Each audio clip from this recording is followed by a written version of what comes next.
Okay. Okay. We're here. I think we're live. Omar. Yo, what up? T-Girl476 says, good evening, sir. Good evening to you, ma'am. Happy you are here with us. And then, I don't know, Bob Dylan says, hey, Derek. Hope you're having a kick-ass night.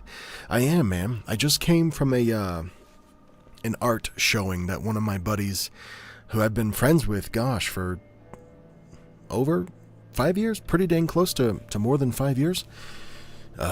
He's an artist, and he just had a bunch of his stuff at some like gallery thing in like the cool part of town. So I just came from that. Had dinner with the family after that, and now we're all home. And I am gonna record some stories. We're talking about. We're going to record some Glitch in the Matrix stories. That's it's kind of the jam around here. But after I'm done with those, I've got a handful of urban legends that turned out to be true stories as well. I'm going to put those on the podcast and just see how they do, I guess. They won't go on the YouTube channel, so if you're here with me now, you'll get to hear them. But if you miss this or whatever, those will be on the podcast. I don't think they'll be like members only. Nah, probably not. They'll just be like podcast exclusives, basically, where, you know, there's no video version. There's just the audio version over there. So whatever. That's just for the urban legends that turned out to be true part of this live stream. I'm still recording glitch stories. Those are still going to be up on this Sunday's video. I don't know how many I'll do. I need another 15 minutes of episode before I can wrap Sunday's episode and call it done. So we'll see how long that takes me. Yeah, I have enjoyed vacation. Thank you for axing. I have, dude. We stayed at this nice hotel for a couple nights. It's got like this indoor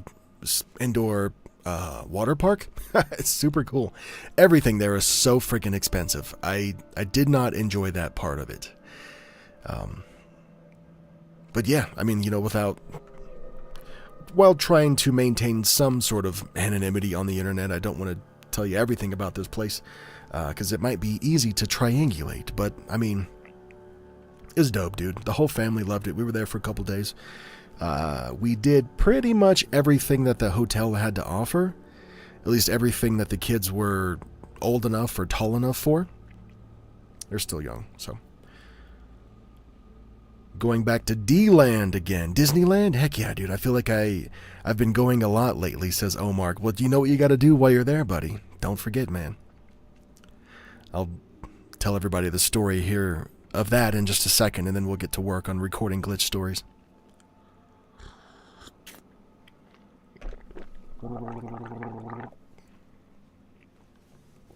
So, Omar brings up Disneyland. And I'll share the story again, because most of you probably haven't heard it. I am so, like, tunnel vision and just so, I don't know, inwardly looking. Maybe it's like the ADHD or whatever.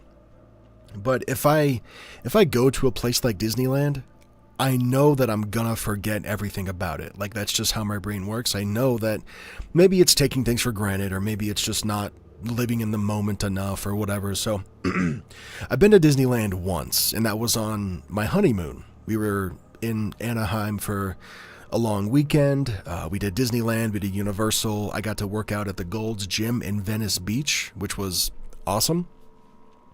The day pass there is like $50 though. Jesus Christ, man. Disneyland. So I knew for a fact that if I wanted to form a memory and have it and be able to like hold on to it for the rest of my life, I needed to like grab my wife's hand.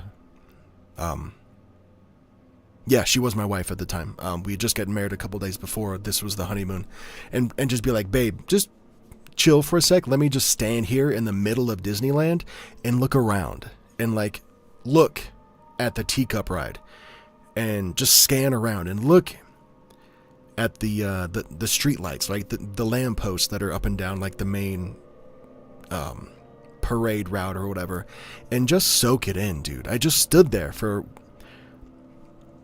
Probably 30 seconds. I don't know. It felt much longer than that, probably to her, because she doesn't have to do that like I do. She can just remember things because they happened to her. I don't work that way. So that's what, Omar, you got to do that, buddy, when you go to Disneyland, dude. I know you go a lot, but do it for me. Take a little rest, a little 60-second rest, and just look around, man. Do it for me. Yeah, everything is expensive, dude. Yo, baby. Good evening. Makes it sound like it's so Alfred Hitchcock. I love it. Awesome storytelling, dude. Thank you, Derek. Yeah, thank you for being here, man. Kel, hey, Derek, just popping in to say thank you for everything you do on the channel. You have my infinite support. Have a great live and a good night. Dang, dude. That's cool. I don't normally stream at this time of the day. This is going to be really fun. Hopefully we get a few people popping in and out throughout the, I don't know, couple of hours that I might be here. If my voice holds up. Yeah, you do that every time now, Omar? Nice, dude. I appreciate it, buddy. Honestly, like, I will just go through life and just have no memories of anything if I don't stop and make myself take it in for a minute. I hate it. I've got one friend from high school. We see each other once a week, pretty much. We just have like a standing gym date. Every Sunday we meet up and we go lift together. That's like our bro day. And it's to the point now where we don't even have to like schedule it or like text each other the night before. Be like, hey, we still on? We'll see you tomorrow. Yeah, tomorrow morning, same time. We don't do that. We just know it's built into our weekly routine, and everyone in our family just allows time for that. I love it. What was the point of that? Oh yeah, we'll be lifting, and I've known this dude since 8th grade, and we'll be lifting, and he'll be like, "Man, you remember that time when?" And I have to stop him and be like, "No, dude, whatever you're about to say, nope, I don't remember that time. I don't know what's wrong with me, man." All right. Timer is off skis. Let's switch the scene. We're going to step away. Yeah. Janny, you're the same way, but nice, dude. I think I'm 35. I think I'm 34 or 35. I don't think I'm 36. I don't know. It doesn't matter. We're going to get out of Silent Hill. We're going to stop looking over this ominous, overpass, rest stop thing. And we are going to head over to the stoop. There we go. If you know what this background is from, please shout it in the chat there.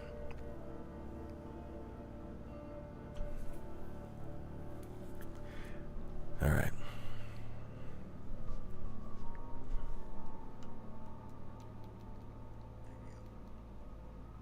If you know what this background is from. Little test. Hold on.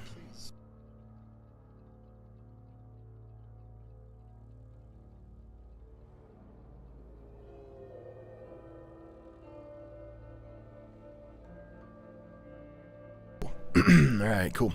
Quick little quality check there. Just a kiddo. Stoop kid. Stoop kid's afraid to leave a stoop. Angel, I'm so glad you're here. Oh my god, dude. You're awesome. But I tell you that every time. Yeah, I had to think a minute for sure. All right, well, let's get down to business, right? I don't got no time to play around. What is this? Comes with age? Sick, dude. I can't wait. Heck yeah. All right, this story's called Magic Remote, and it's a glitch in the Matrix story. We're gonna cruise through a handful of glitch stories, and then we're gonna start on the urban legends that turned out to be true stories when the glitch stories are done. So hang with me. I don't think my voice is warmed up yet, but we'll get there. Let's begin. Magic remote. We have an old school house alarm with a car-style remote so you can disarm and arm without the code. I've been traveling, and usually the remote goes on the counter at the hotel until I check out, then it goes in my pocket. The keyring holder is broken, so I have to keep it on me in my pockets, not on my keys. When I left Macon last week, I put it in my pocket, or at least I thought I did, but when I got home, I didn't have it. I went into the house, and I disarmed my alarm the traditional way. I figured maybe it went in my PC bag or some other part of my luggage. I didn't really think about it again until the next morning. I remembered I didn't have it on the way out, so I searched my jeans and the dirty clothes, and it wasn't there. When I got to work, I searched my computer bag, and it wasn't there either. I just kind of gave up at that point, figuring I must have left it at the hotel, though I do remember putting it in my pocket. Sunday comes and we do laundry. I'm heading to Florida on Tuesday, so I pack my stuff. This morning, I got up at 3 a.m. to watch a concrete pour and to drive home. I put my pants on, I reach into my pocket, and there's that damn remote. I know I could have missed it, it's not impossible, but I searched to the bottom of both of these pockets and our house. Okay, I said that weird. I know I could have missed it. I mean, it's not impossible. But I searched to the bottom of both pockets, and our house has a tendency to disappear things only to have them show up right in front of you again. So, it wasn't surprising in the least, other than I was 450 miles from home.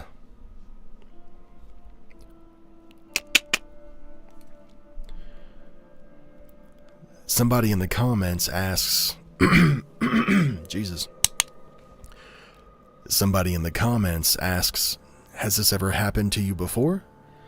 And the OP responds with, well, no, not like this. It's always contained within my house. My daughter has her glasses disappear, and then they ended up on her bed, or under where she should have been laying. Tools will disappear and then reappear a few days later. We always have said that we have a house troll. But this is the first time that anything's reappeared for me outside of that house.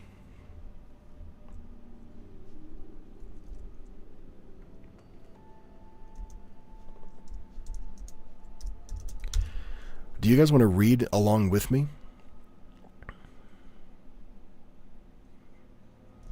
We can try a couple things. I'll do a story. I'll record a story where I'll put the text up on screen so that you can kind of read it along with me. And then maybe I'll do a story where I can show you like my audio recording software, like what it looks like when I'm actually recording. And you let me know if you like one more than the other. Missed your live streams? Thank you, buddy. Yeah, Sean's not here. He might pop in. He's probably working.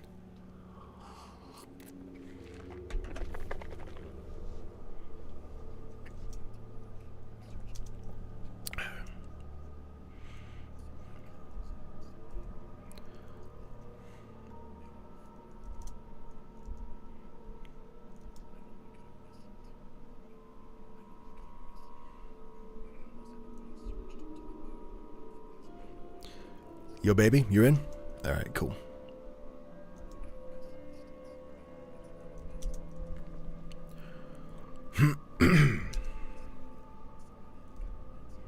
Just quickly editing up some things.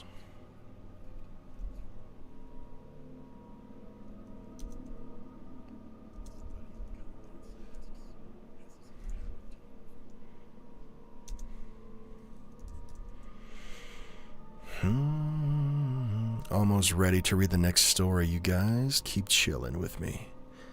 Keep on chilling. Would have been cool if the remote could freeze time. Heck yeah, dude. But this person is statistically not Adam Sandler. So, that would be cool, though. You know what I haven't done in a long time, Angel, is those glitch misheard lyrics. Time keeps on slipping, slipping, slipping.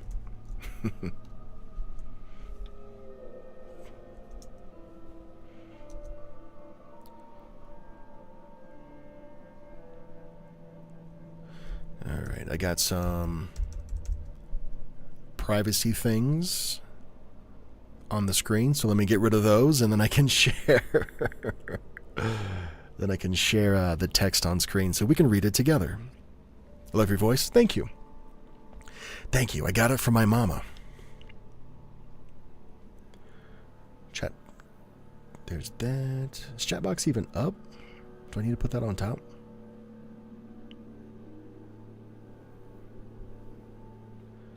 Just working on some tech stuff. Hang tight.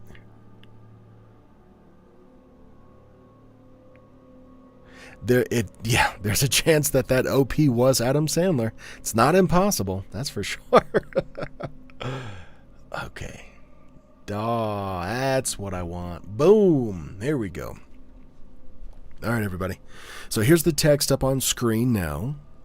You can read along with me, or you can spoil the story and read it, before I finish. However, it's your life, dude. You live it however you want. Oh yeah, Omar brings up a good question. What if my audience, my community, even needs or wants like a communal titling, like a name? What should it be? My pretty much one and only thought was calling the group Time Slippers. I mean, it's on brand. It's fine. I don't know much more else to say, but if anybody in the chat has a better idea for what we should call this community, right? Fans of the Derek Weber channel, I will reasonably consider whatever you throw out there. The For Weber and Ever gang, I love you all. For Weber and Ever. Cool. Well, let's read real quick. I said let's read. Ha got him. No one was driving the car, but a strange woman was in the back seat. I was in school around 2002.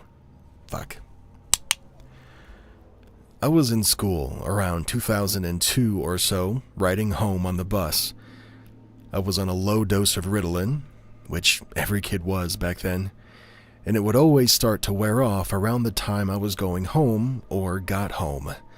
So, I'm not sure if this explains it, but I was very aware of my surroundings.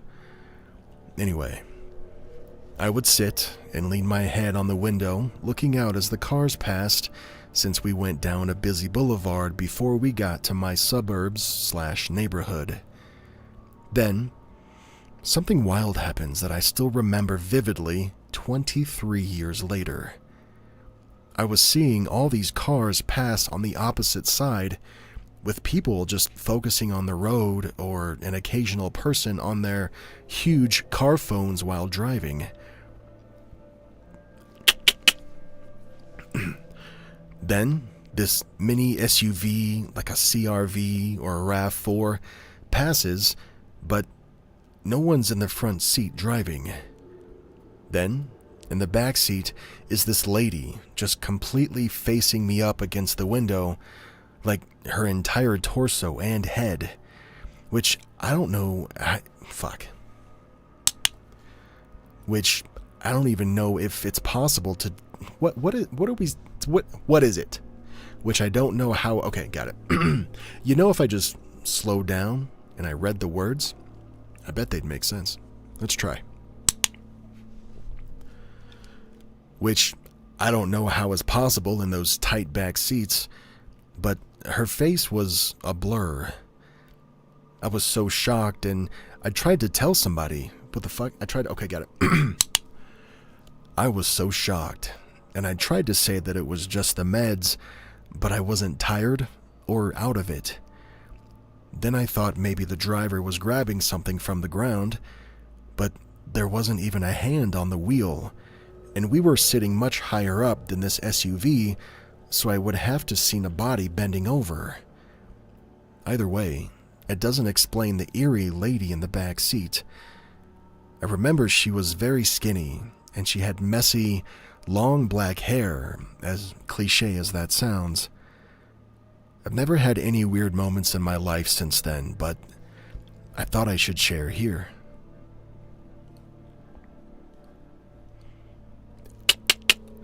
Then I usually scroll down and just kind of reread the comments and see if there's anything worth including, anything kind of significant that needs to be a part of the episode, and there is not. So we stop the recording, and then we edit.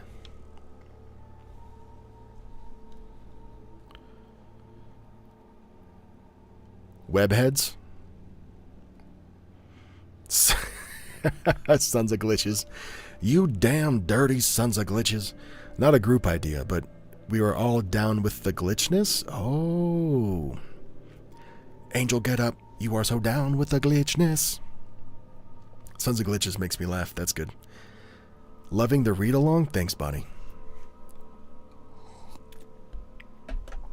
Alright, you're going to see me edit a couple of my mistakes out, and then we can get back to work. Hang tight for a sec.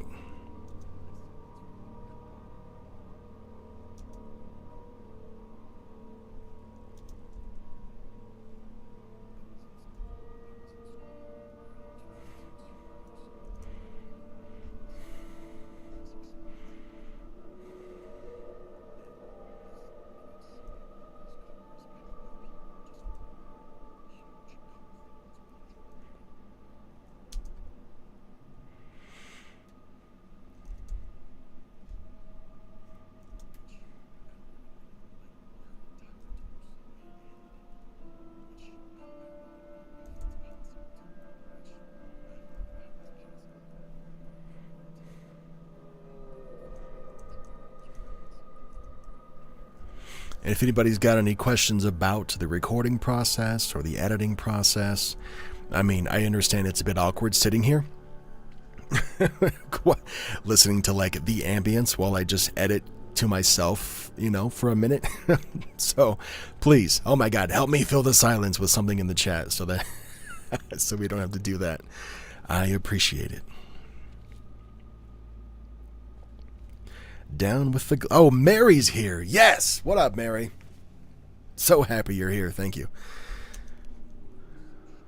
For those that don't know, Mary is... I've always said Mary's like the wizard behind the curtain of this channel. Dude, she helps me get so many approvals to read these stories. Just if you didn't already know, or if you were curious, it's best to get permission from the people who submit these stories. This person right here, Scott X and on Reddit, you've got to reach out to this person, let them know what you do, ask them for permission to narrate their story on your thing.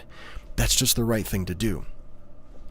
And when I read, I don't know, I'm just gonna conservatively guess 20 stories a week on the channel, sometimes more, because a lot of them are short. That's 20 different conversations. That's 20 different DMs that has to be sent to these people on Reddit, and be like, hey man, it's either me going, hey, can I read your story? Or it's, Mary going, hey, can Derek read your story? So I don't know, dude. I don't think I'd be able to put out as much. Well, I know for a fact, Sexy Wheels 07, thank you for the subscribe. You are a son of a glitch. I don't know if I like that or not. Maybe it'll grow. Maybe we're down with the glitchness. All right, anyway. Yeah, I know for a fact that I would not be able to put out as much content as I do regularly if it weren't for Mary. So, huge thank you to her.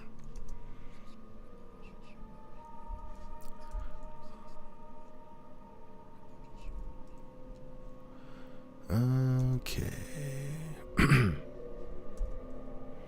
21.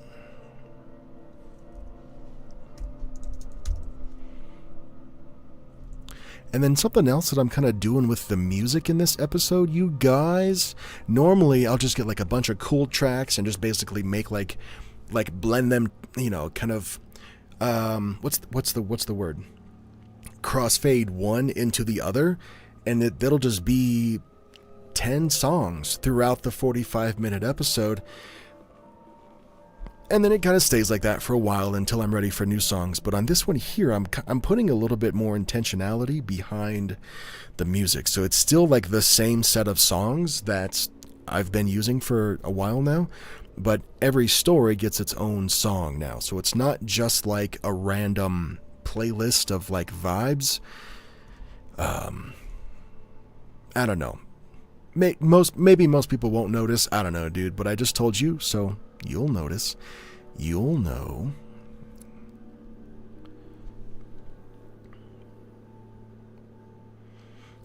My whole inner monologue is music and movie lyrics. Absolutely the same. And also, what'd you say? Music and specifically for me, I have 2 songs in my head pretty much all the time. And I have for years. The first one is White Christmas. just the intro where they're like the acapella group is like ba-da-da-dum bum ba-dum dum dum ba-do-do-dum. I'm right, and then you get the rest. I'm not a singer, so I won't put you through that. But that White Christmas song, just that part is in my head year round, dude. Not just during November, December. Today, I was thinking about that song. And then when it's not that song, it's it's from 10 Things I Hate About You. That scene when Heath Ledger's walking down the stairs. How is it in my head all the time, but now that I'm talking about it, I can't remember. It'll come to me later. It'll probably pop up in my head later during the stream, and then I'll go, oh yeah, that's it. That's the one. That's the one. Andy Griffith song? Yeah.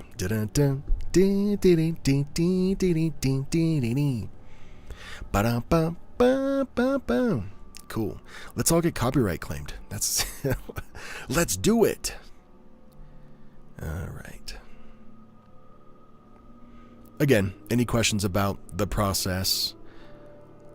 I am mostly an open book.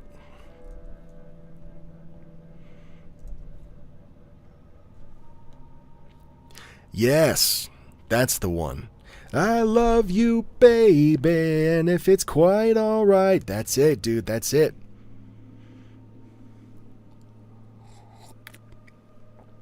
Breakaway by Big Pig. I don't know that one. I bet it's dope, though, if it's in your head. All right, so how am I need to quickly figure out how Angel says she sometimes speaks in lyrics or movie lines. No, dude, you pretty much always. When you're not absolutely cracking me the hell up, dude, you're always speaking in lyrics and movie lines. Great movie. 10 Things I Hate About You, dude. Heck yeah. Also, that scene where she reads that poem in class out loud, it gets me every time. Gets me every time.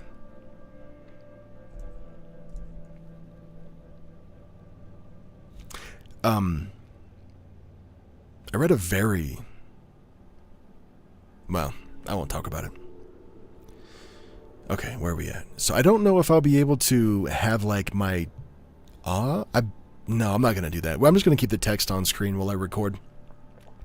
I think you guys get enough audio software recording visuals while I'm editing, so it's all good, dude.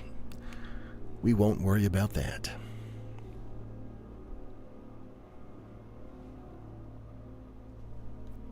Can't take my eyes off of you. Yep, love that one, dude.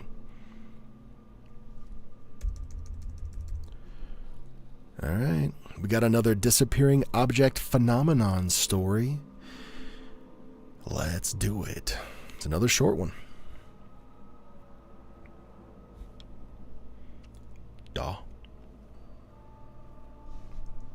Let's make sure I'm recording, though, right? That'd be good. All right, here we go.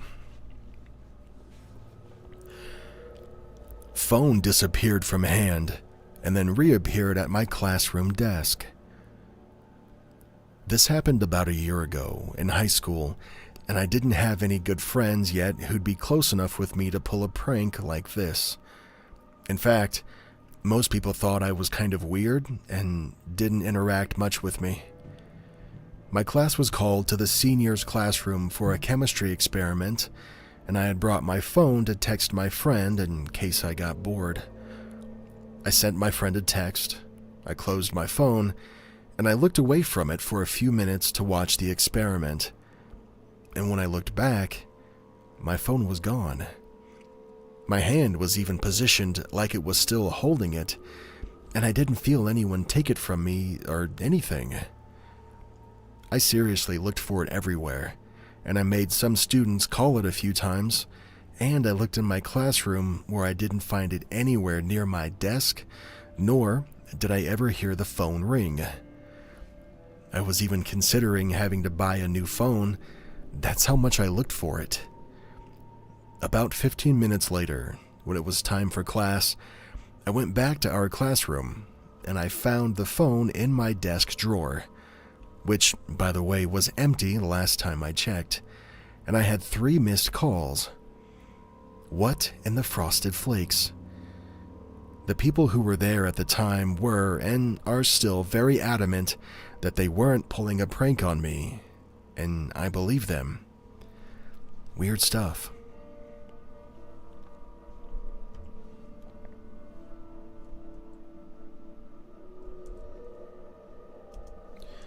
Cool. Short one there. Not bad.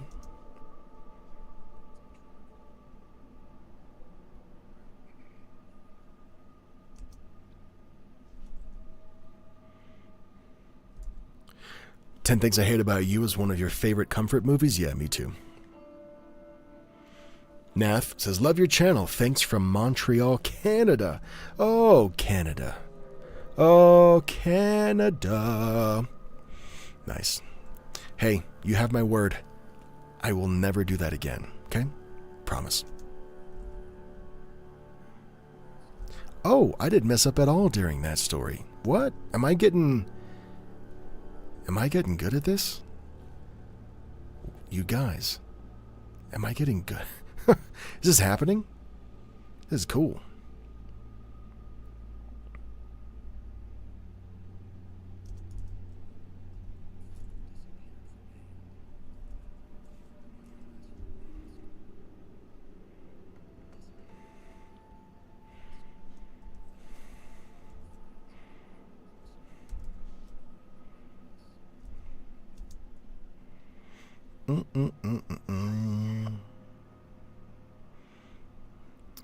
We're going radio silent for editing time. Everybody shh.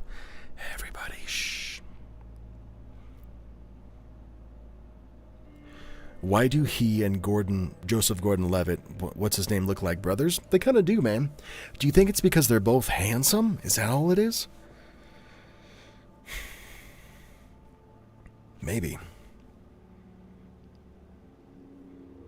Yeah, I don't know. I think they both have, like, a strong jaw. Not a big nose, but just like a pretty... I guess I'm going to call it a strong nose? I don't know. It's got a strengthy olfactory. I don't know. It's a good question. You know, they've been in at least 2 movies together. Heath Ledger and Joseph Gordon-Levitt were not only in 10 Things I Hate About You, but they were in another movie together too. And it changed pretty much modern filmmaking ever since that movie came out in the early 2000s. If you know what it is, throw it in the chat. Throw it in the chat. If you know the second movie that Heath Ledger and Joseph Gordon-Levitt were in together after 10 Things I Hate About You, you nailed that reading? Subscribed? Oh, nailed it. Thank you so much, dude. You're the best. Thank you for the subscribe. Throw it in the chat what movie they were in together.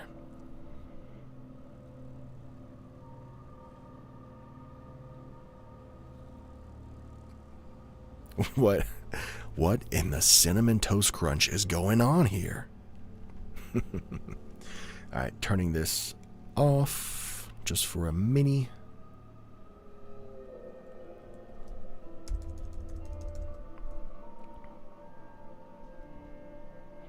Ooh, this next one's big. Ooh, this next one's big. Alright, guys. If I can do it in one take, then something... I don't know. Something cool's gotta happen.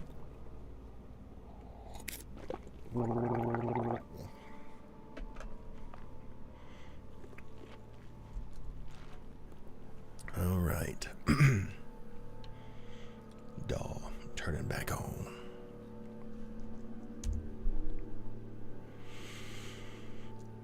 What is this called? For some context. Omar's gone? Alright, see you, buddy.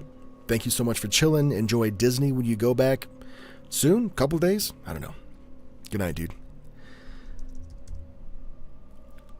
What is this called? For some context, I'm a woman who has had a number of unexplained called it or told you so moments. Sometimes I have to work at it, but other times it just comes to me. Usually when I'm in a manic state of mind, and my What? Well, I can't say I did it all in one take now. That sucks. Usually when I'm in a manic state and my mind is clear.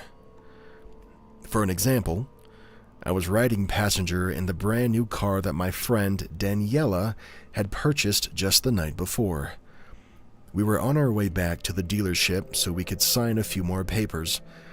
We took a shortcut that landed us on a Louisiana country back road. I was feeling particularly goofy. I had to burp. Excuse you. I was feeling particularly goofy and hyper that day. As we were driving, I randomly said, "You're gonna get a flat tire." My friend was like, "Girl, shut up. This is a brand new car, and hardly anyone ever takes this road. There's no debris that would cause me to get a flat." And just before she could finish that sentence, we got a flat tire. She pulled over and goes, "Dude, what did you do?" I laughed because I obviously didn't do anything. So we get out of the car, and a couple of 20-year-old girls who don't know jack nothing about changing tires. I read that weird. I don't love, I don't know, dude. I'll swear in my everyday language, but, I don't know. It just doesn't belong on the channel. I don't know, dude. So we get out of the car, a couple of 20-year-old girls who didn't know jack nothing about changing tires. We didn't even know where the jack was. Anyway, we're standing outside of the car, and it's like 8 in the morning. We had no phone service, so we couldn't even call for help, and the road was so secluded that we'd be lucky if someone drove by and found us by noon. My friend was searching for the jack and the spare tire in the trunk and talking to herself, or maybe me. I'm not sure. I wasn't listening.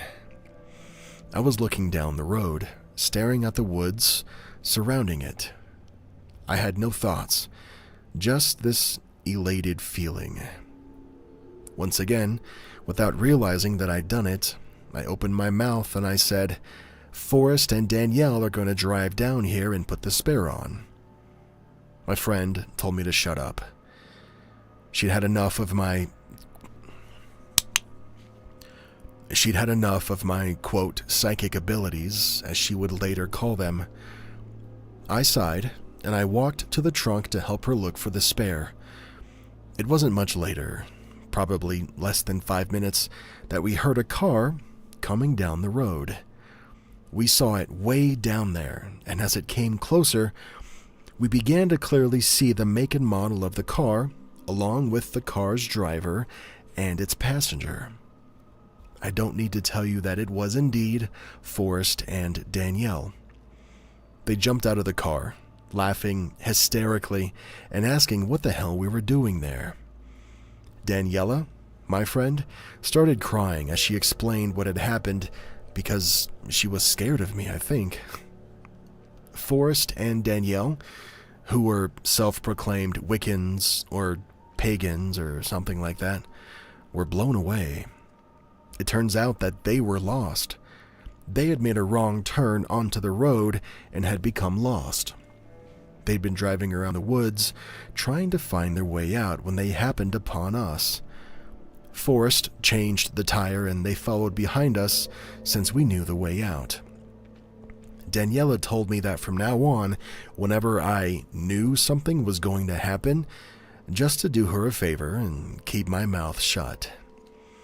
This type of thing has happened enough times over the years that my entire friend group adopted the same policy. Cassandra, don't say it out loud or it'll happen. So what is this? I should add that typically the things that I know that will happen, I should add that typically the things that I know will happen are usually bad or at least inconvenient.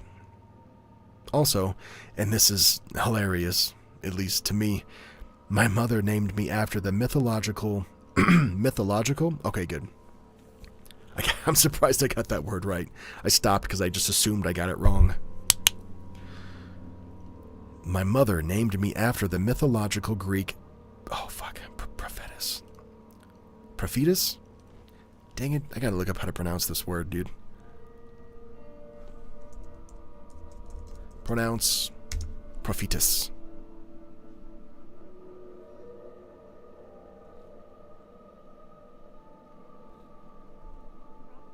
Prophetess, okay.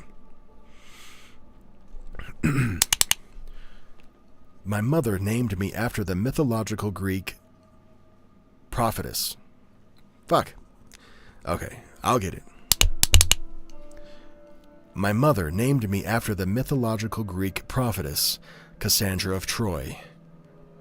That part for sure is just coincidence, but what about everything else?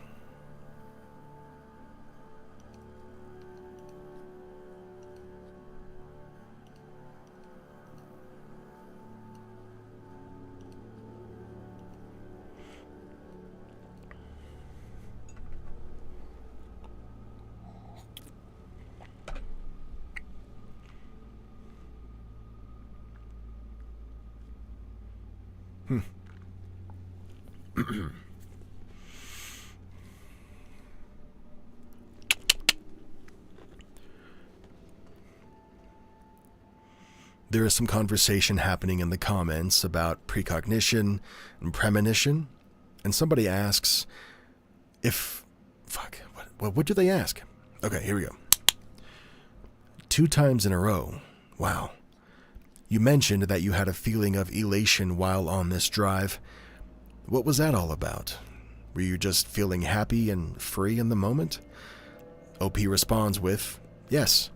In this instance, it was because we were 2 young army wives / moms who left our husbands with our kids for a little bit to go run some errands. Freedom. I was riding in a brand new car. I was happy for my friend and glad to be taking the scenic route through the woods. Generally, these episodes come on when I'm minding my own business, usually just chillin', vibing, and living life, and in sort of a not a care in the world kind of mood. That's the irritating part about it.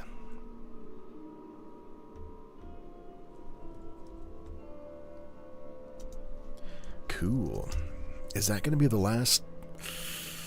I think that's the last. We got to do a no way files. We got to do a no way files. If you know what that is, dang, dude.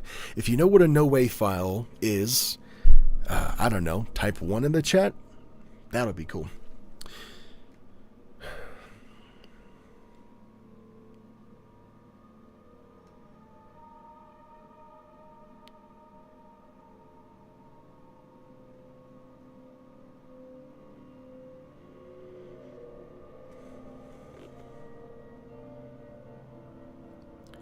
Newbie here. This is like listening to my bedtime stories live. It's tripping me out. Welcome, Debbie. Sorry to trip you out. Or am I? Or is that the whole point of the channel, right? Or is that the entire idea? No, I'm sorry.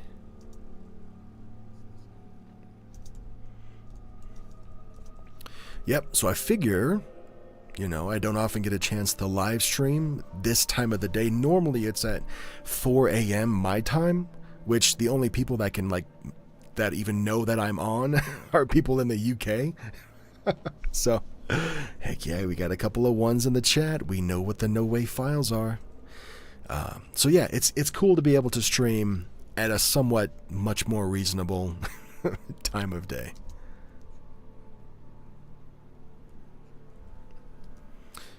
Gonna edit for just a minute, my homies, my sons of glitches, and then we'll do a No Way files.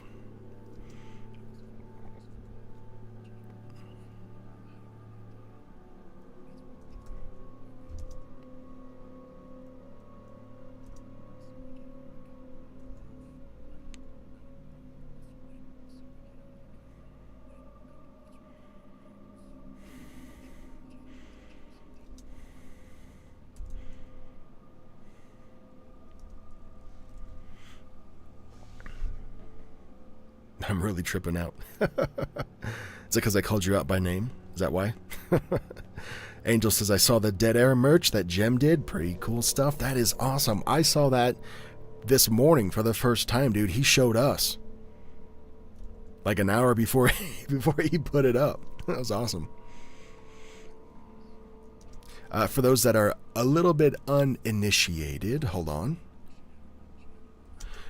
Me and Gemini Reads and Horror on the Rocks and Booze and Booze, the hits just keep on coming.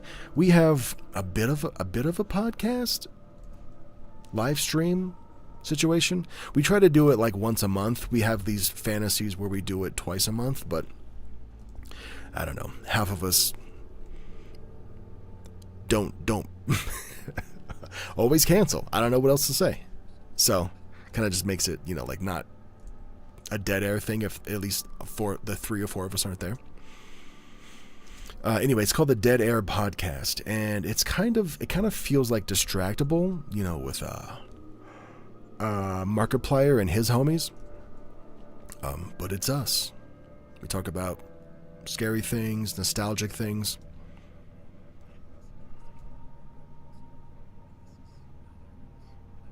I'm still editing, so forgive me for being awkward here for a sec.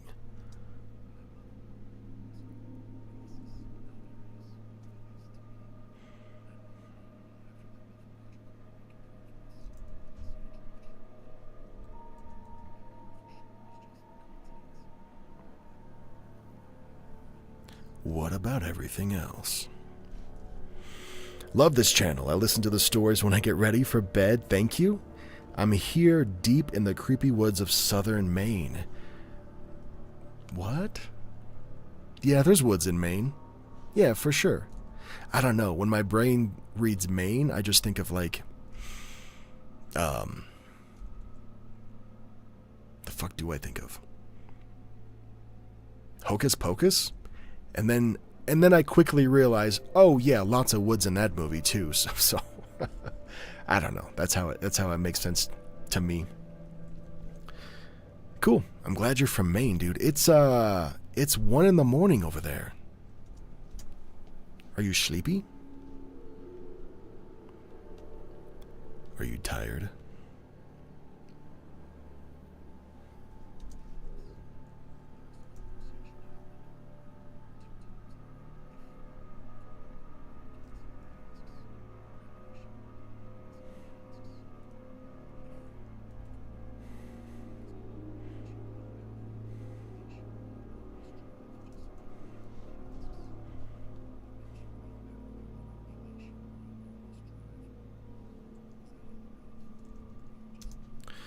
Hope it's not going to be my last live.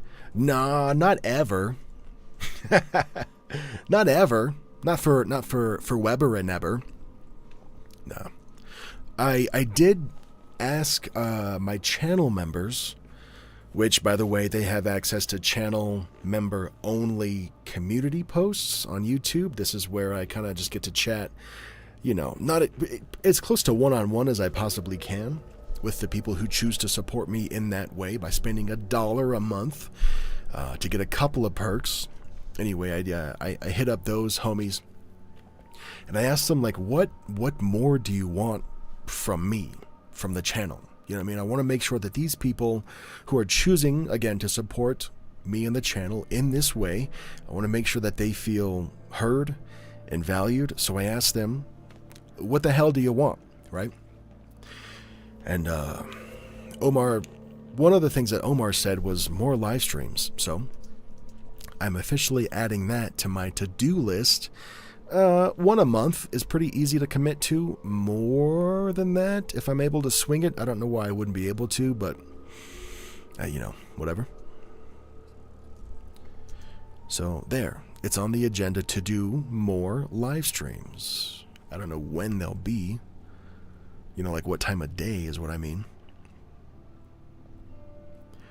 But there will be more. When they're all chatting and there was lo-fi in the background, I was like perfect for sleeping. Oh yeah, for the Dead Air podcast? Yeah, dude. Me and the boys, me and Jam and Rocky and Booze, we'll just get off on some nonsense tangents, and there's usually some like lo-fi music playing in the background. I guess that bores Angel enough to where she just becomes, unconscious and zonks out for the day. Main on the brain. You've got... Excuse me, sir?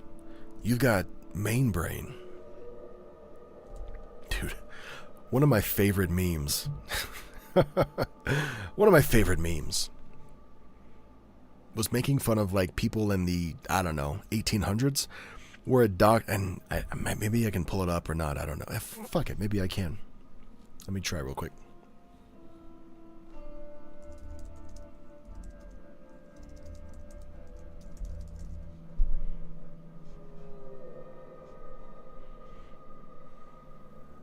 Yeah. Yeah, this. Oh, god dang it. Don't take me to frickin' Twitter, dude. Whatever. This is one of my favorite memes, dude. Being an old-timey doctor would rule. Just drunk as hell, like, yeah, you got ghosts in your blood. You should do cocaine about it.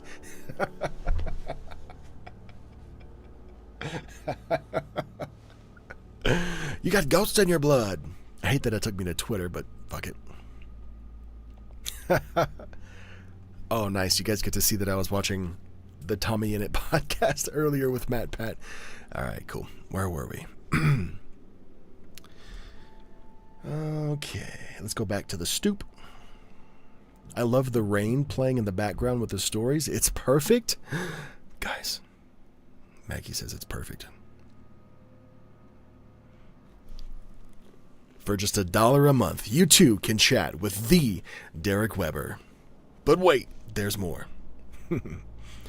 Bonnie says, my husband and I listen to you on Spotify every night to sleep. Your voice is so calming. My teenagers and I have also made you part of our morning routine before we start our school day. Oh, Bonnie.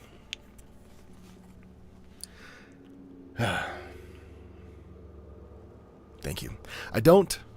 You can't tell me stuff like that because I don't take compliments. I don't take well-written, thoughtful, meaningful comments like that. Well, I can't do it. I love, thank you so much. I mean, thank you. I mean, I don't know what else to say, dude. It's dope that little old me can just read some stuff online and have people adopt that as part of their nightly and or morning routine, dude. That blows my freaking mind, man. Don't tell me that. I don't need, my head is already so big. Glitches before school is badass. Yeah, it is. It's badass.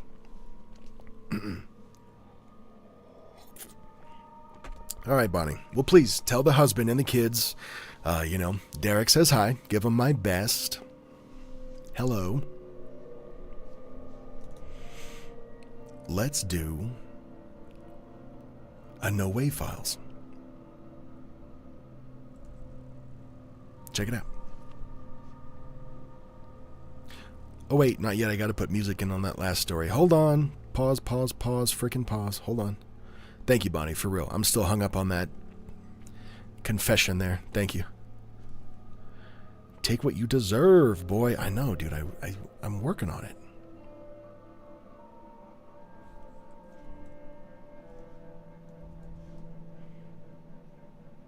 All right, already.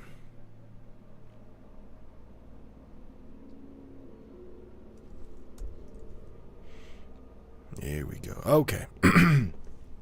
Here we go, ladies and gents.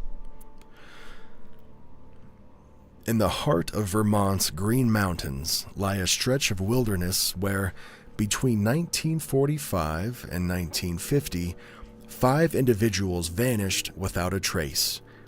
There were no bodies. There were no clues, only questions.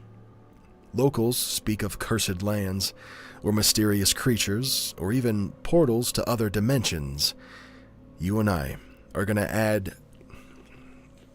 What did I say? Welcome. Okay. You and I are going to add these events that happened in the Bennington Triangle to the No Way Files. On November 12, 1945, 74-year-old Mitty Rivers, an experienced hunter and guide, led a group near Glastonbury Mountain. After parting ways just briefly, Rivers vanished. Despite extensive searches, only a single rifle cartridge was... Despite extensive searches, only a single rifle cartridge was found in a stream nearby. No other trace of him was ever discovered. A year later, on December 1st, 1946, 18-year-old Paula Jean Weldon, a Bennington College sophomore, set out for a hike on the long trail. Witnesses even say that they saw her on the trail, but she never returned. A massive search ensued involving the FBI and hundreds of volunteers, but no evidence was ever found. Her disappearance led to the creation of the Vermont State Police. On December 1st, 1949... Damn it. I didn't write that. On December 1st, 1949, exactly 3 years after Weldon's disappearance, 68-year-old James Tedford also vanished while returning to the Bennington Soldiers' Home from a trip. Witnesses confirmed that he boarded the bus, but when it arrived in Bennington, Tedford wasn't there. However, his belongings remained on the bus, but he was never seen again. On October 12, 1950, 8-year-old Paul Jepson disappeared while his mother... Why did I pause like that? What the hell is wrong with me? On October 12, 1950, 8-year-old Paul Jepson disappeared while his mother tended to pigs near Glastonbury. She left him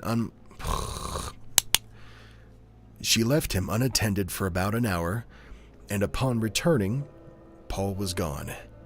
Bloodhounds tracked his scent to a nearby crossroads, but then they lost it. Despite extensive searches, no trace of 8-year-old Paul was ever found. 16 days later... Why did I write it like that? 16 days after Jepson's disappearance, on October 28 of 1950, 53-year-old Frida Langer vanished while hiking near Somerset Reservoir. After falling into a stream, she told her cousin that she would return to camp to change clothes, but she never did.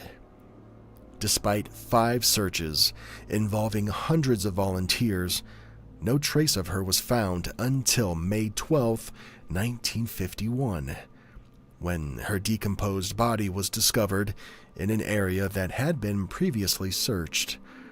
The cause of death could not be determined. The Bennington Triangle.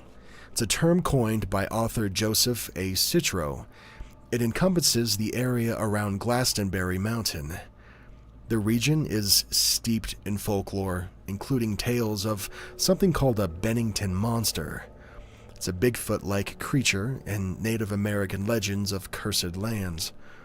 Some speculate that the disappearances are linked to those legends, while others suggest more, let's call them mundane explanations like serial killers or even natural hazards.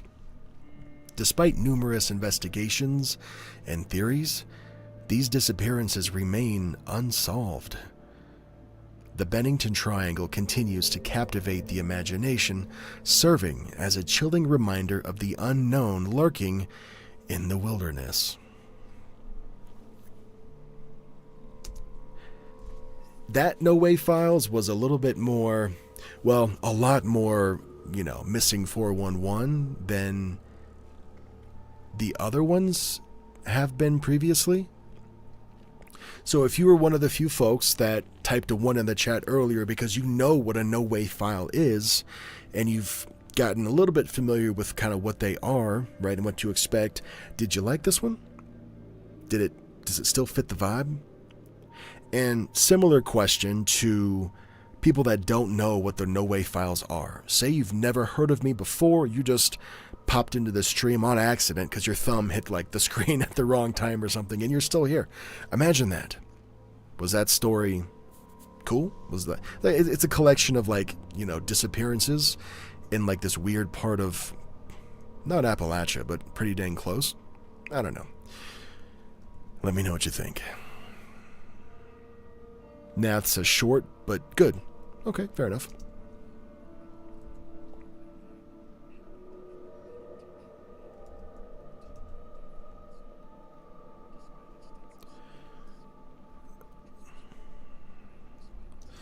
Alright, we're going to edit in awkward silence just for probably less than 60 seconds.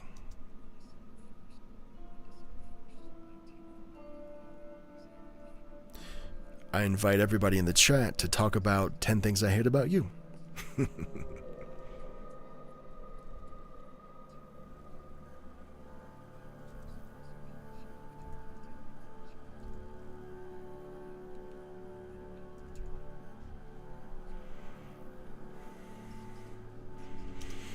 And I'll invite everybody again because we got a few more folks in the chat now. Thank you all for being here and for hanging out.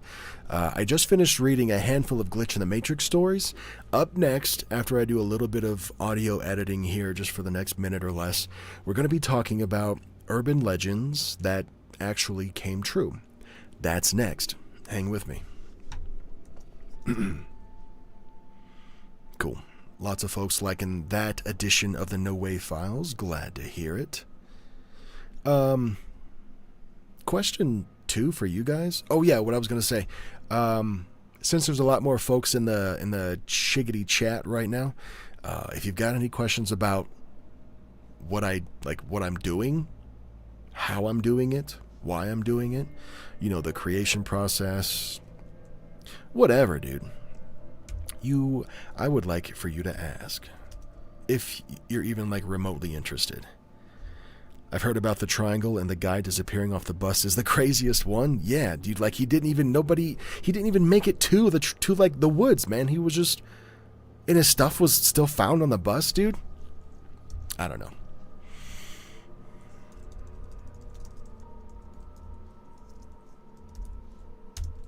I liked it too, though. Pretty dopey dope.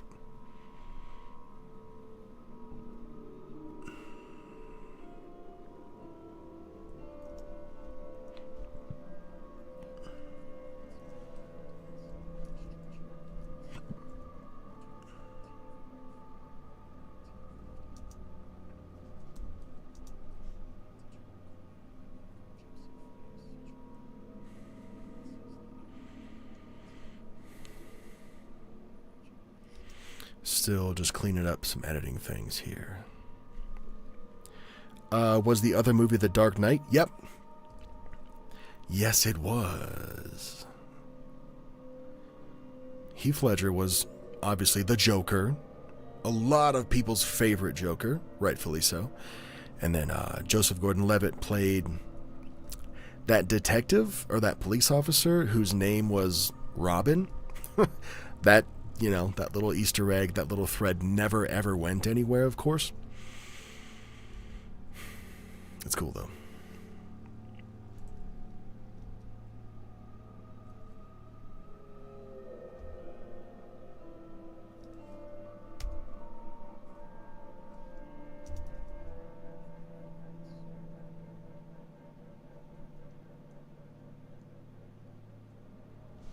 Looks like it's a lot of work to process and edit your videos. I wish I could create the same kind of channel, but for French people, oh yeah, dude, you totally could.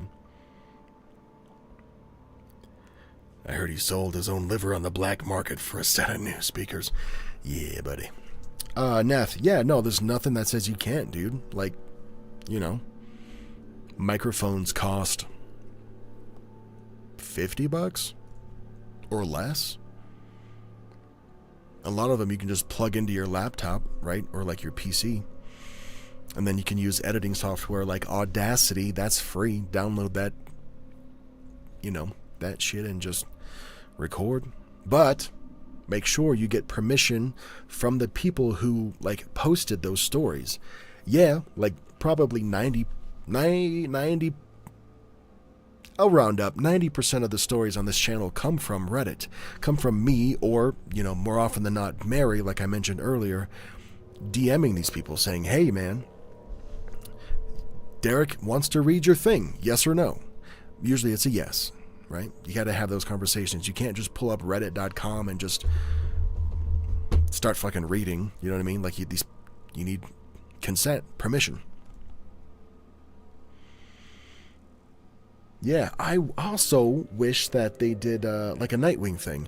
Part of me thinks, and maybe this is because I read something and just immediately forgot, that they were going to do that. Like, Batman 3 was going to have Heath Ledger back as the Joker, and then they were going to do some sort of Joseph Gordon-Levitt Nightwing situation.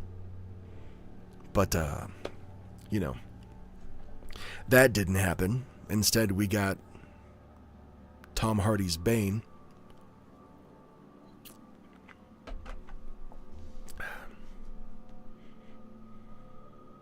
Oh, yeah, Nath. Not enough hours in one day. Single mom, but yeah, that's true. Getting people's permission is important. Absolutely, yes. Yep. Dude, I hate when people are like, yo, we got the same 24 hours. Me and you, we got the same 24 hours. And they are just filthy, like, violently rich with their own, personal chefs, or they work from home, or whatever the fuck. Like, Debbie says, do you really need consent, or is it a professional courtesy? I mean, it's not illegal. Like, you're not going to go to jail. The Reddit police don't come to your door when they find out that you read something from Reddit that you didn't get explicit permission to. But I guess it's a professional courtesy in that regard, because anybody can just do it, right? But if one of those people that submitted their stories finds out that you shared their story without talking to them, they could potentially, like, submit, like, a copyright claim or maybe something similar on your video or on your channel. Because that is a form of copyright infringement, right? Like, you don't own that story. Yeah, and it's a big gray area, right? A lot of narrators, newer narrators, they just do it because they don't know better, or because they think that they're new, they can get away with it and just play dumb, or they'll just never be discovered because they're so small. But big or small, dude. Even Joel from Let's Read, he gets permission from all those too. And obviously, there's subreddits and there's emails that people can submit stories directly to you. Like, I have DarekWeberSubmissions at gmail.com, so if you want me to read one of your stories, you can send it right to there. That you emailing me first implies permission to read your story, right? Or if I one day have a Derek Weber subreddit where you can submit stories there, like, obviously I can just pull from there because you sending the story grants permission. But no, if you're just cruising, Reddit, and you just see something you like, it's not cool just to turn the mic on and start recording. And that is a good point too, man, because even on occasion, when I send a DM to somebody on Reddit that's like, hey, this is what I do. Can I read your story on my channel? Sometimes they'll be like, yeah, man, I put it on the internet. Pfft, why are you asking? Which I get too. But there is no...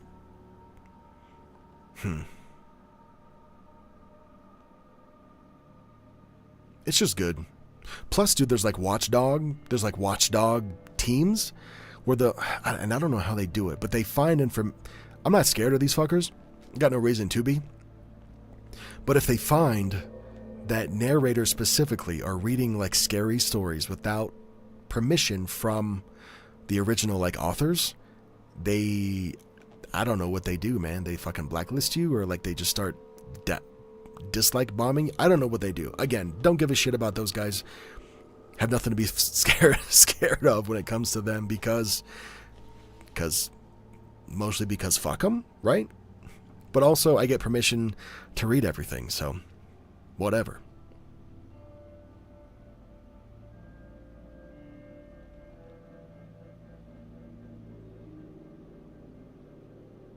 Cool. All right, that is... Where are we? Hold on a second. Let me just make sure I'm hitting my... I like putting out 45 minutes-ish episodes.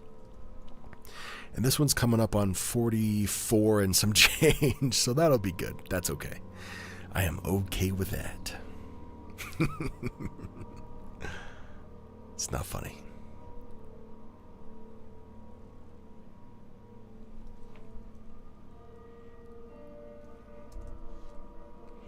And yeah, Nath, to your point, it is... When you do everything at first, like the first several times you do something, it's hard. It's time consuming, right? It takes practice. But eventually you create a system for yourself to where you have some sort of very organized system where you go on to Reddit, you get permission, you file all of those permissions into like a Google sheet, right? So you stay organized, you label them, you kind of organize, and you kind of list them in the way that you want to read them. And then you just eventually build like a recording template. I don't know, dude. Like when you do, I've done it for 4 years now. Like I just had my 4-year anniversary a couple weeks ago, and I could probably do... It takes me like when I'm not live streaming and I'm just fucking like quote unquote working. This is not work. I love this shit. It's so fun. But like if my head is down and I'm just working and I'm not streaming, I could probably do a 45-minute episode. I can probably record it in like an hour and some change, like an hour and 15 at the most. Because the recording process has become very smooth. I save everything. I just pull up like my recording template. The rain is already there. The music is already there. Everything's like the volume is where it needs to be. I just hit record and go. One more? No. We're going to do something else next. We are going to talk about urban legends that turned out to be true. Janny, it's going on 11 here, and I got to get up early. I love what you do here. Well, Janny, if you're gone, I hope you sleep good, sleep tight, don't let the glitch bugs bite. That's a thing. Organization. I think I'll keep enjoying your channel for now. Thank you.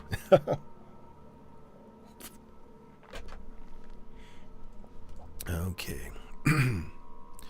Well, let's just move this out of the way.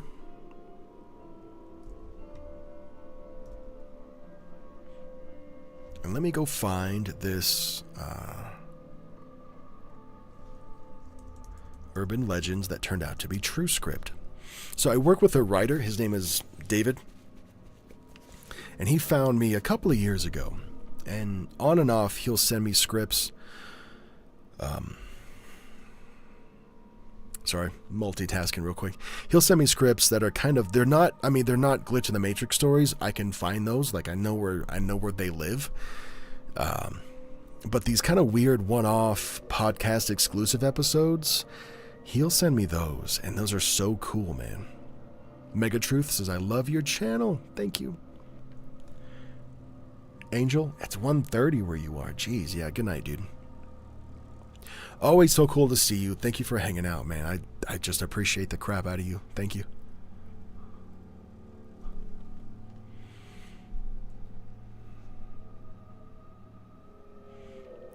I have to remember my Trello login.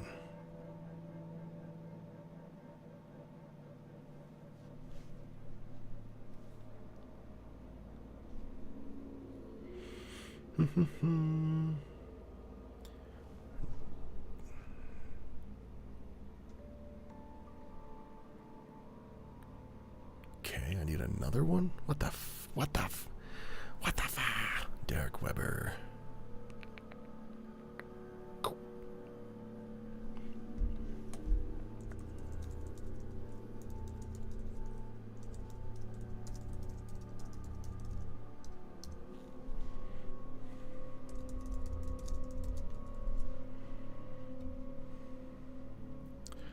All right, I'm getting access to my scripts right now. The Weber forum. Booyah. Okay, are we there? Urban legends that turned out to be true.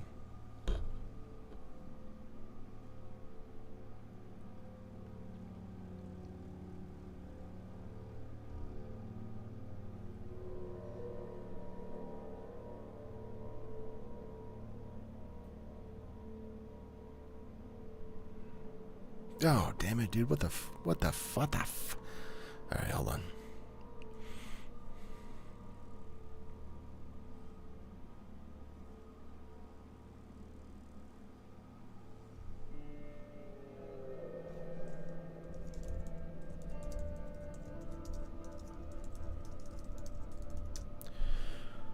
All right. Try 1 month for free. Okay, fine, whatever. No, fuck all that. I'm not doing that, dude. I hate that you have to pay for Word. Fuck all that. I'm not doing it. All right. That's a nope for me, dog. Try. Okay, so what? So how do I...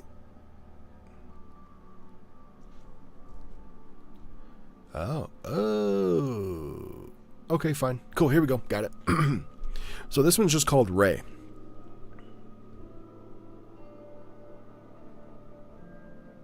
Oh, it's Charlie No Face. Oh, cool.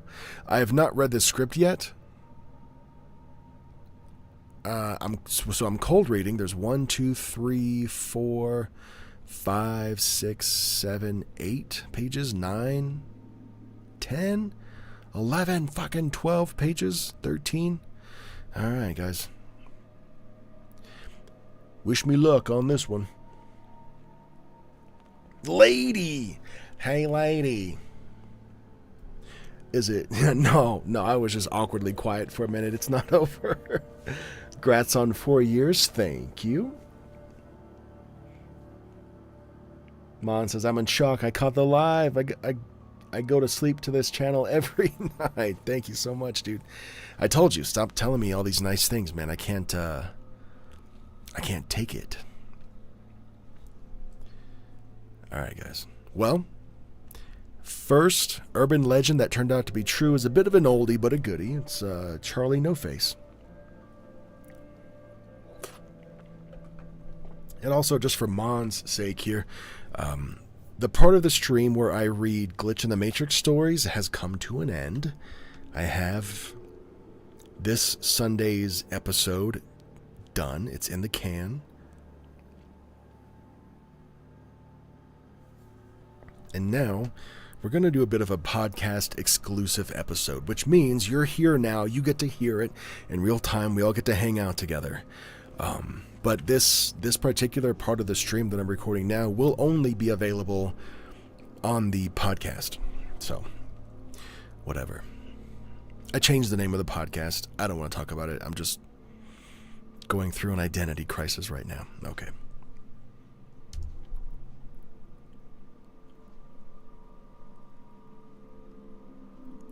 On the streets of western Pennsylvania, there's a particular legend that's been passed down for generations. Many men and women tell tales of this urban legend while they sit around campfires at night and even children whisper stories of it amongst themselves whenever it's getting dark out. I'm sure the story's been told over 1,000 times by now.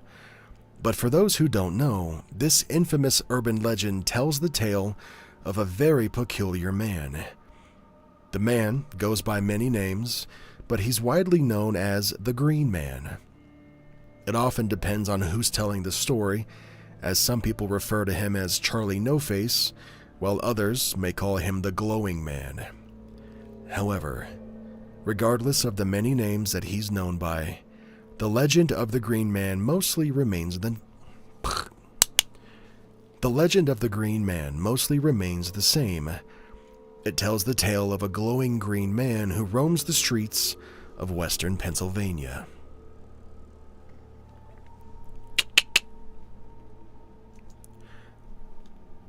I do cheat on occasion with midnight broadcast? What? Let me go look this person up. Midnight broadcast. Wow. So when I search midnight broadcast in like YouTube search, it goes midnight broadcast aliens, midnight broadcast vampire, demon, skinwalker, in a woods, Bigfoot, ocean, military crawlers. What? Close to 60,000 subscribers. 1,600 videos. Hot tamales, dude. This guy's working. Been uploading for 8 years. Okay, cool. Nice. His thumbnails are fun. I'll check him out later. Thank you for letting me know about him.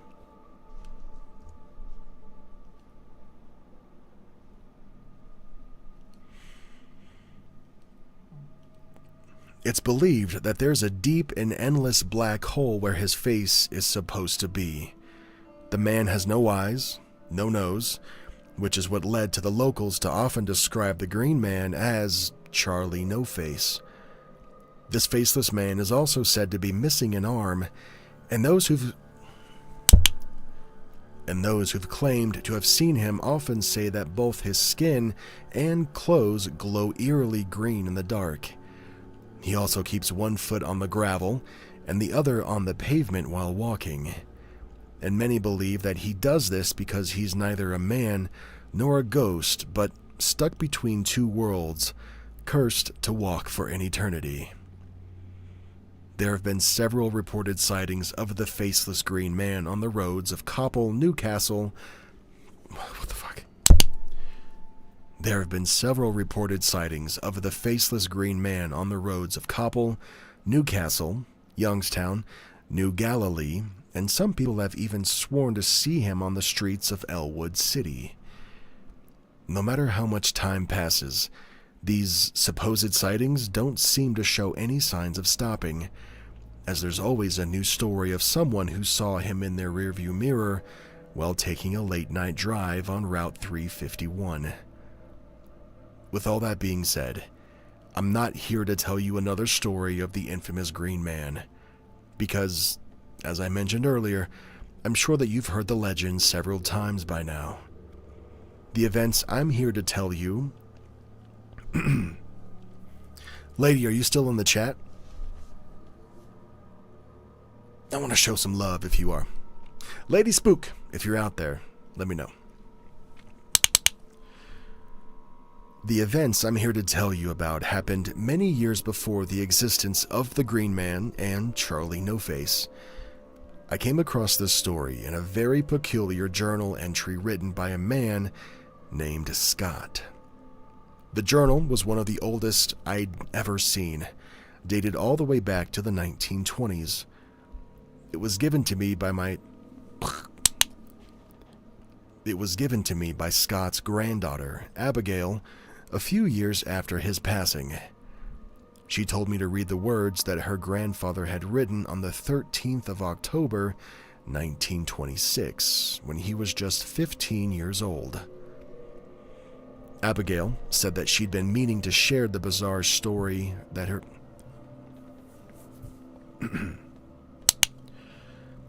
Abigail said that she'd been meaning to share the bizarre story that her grandfather had often told her as a child with the world.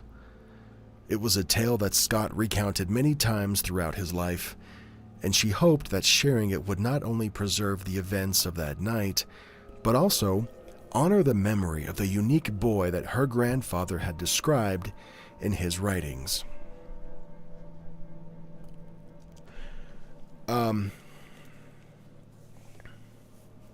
Yeah, Lady Spookaria was in the chat a few minutes ago, dude. Fuck, I love Lady, man. She's so dang cool. So cool.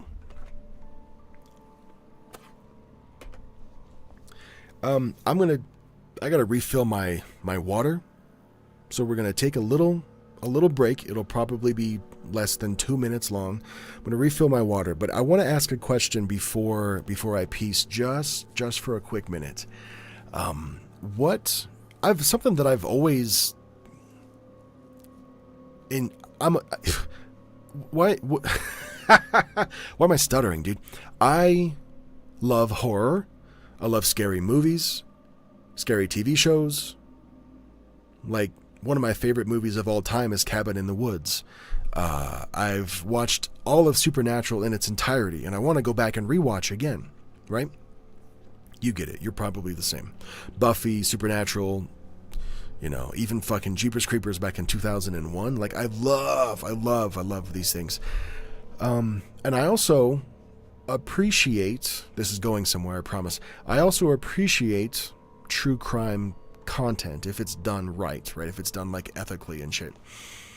But me personally, I cannot listen to too much true crime consecutively just because my stomach can't handle the shit, dude. It's just so intense sometimes. And if I listen to 2 or 3 Mr. Ballin videos in a row, or 2 Crime Junkie episodes in a row, I just feel sick, man. It's just too much for me. Kind of bitch made in that way. And it's ever since I got married and had kids. The world is just different now, right? But I still like all the work and the format of true crime podcasts. So I had an idea recently. Let me know if you would be into this. What if there was a podcast that existed where it took the murders and the disappearances and the unexplained events that happened in all of our favorite movies and TV shows, and they presented those in the form of a true crime case file, right? What would the true crime case files look and sound like if the events that happened in Scream 1 actually happened in real life, the same way they did in the film? What if there was a true crime podcaster in the Nightmare on Elm Street universe? What would that episode sound like? Would you be into that? Would you listen to it? Because I would. And I'm thinking about starting something that is that. Untrue crime? False true crime? I don't know what I'd call it. But, yeah. Let me go fill up my water. I'll be back in less than 2 minutes. And let me know what you think about that content idea, and if you'd be down for it.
And he's back. All right. What do we got? Oh my god, yes. Hell to the yeah. That would be awesome. I like that idea. So cool. I would totally listen to that. Cool. Okay, good. Cool. Well, good news is I'm already working with a couple of writers who so far seem to understand the assignment. They know what I'm asking of them. I couldn't sleep the other night, and I just like fucking had ChatGPT write up like just some basic nonsense, just so I can kind of do it myself, and just kind of.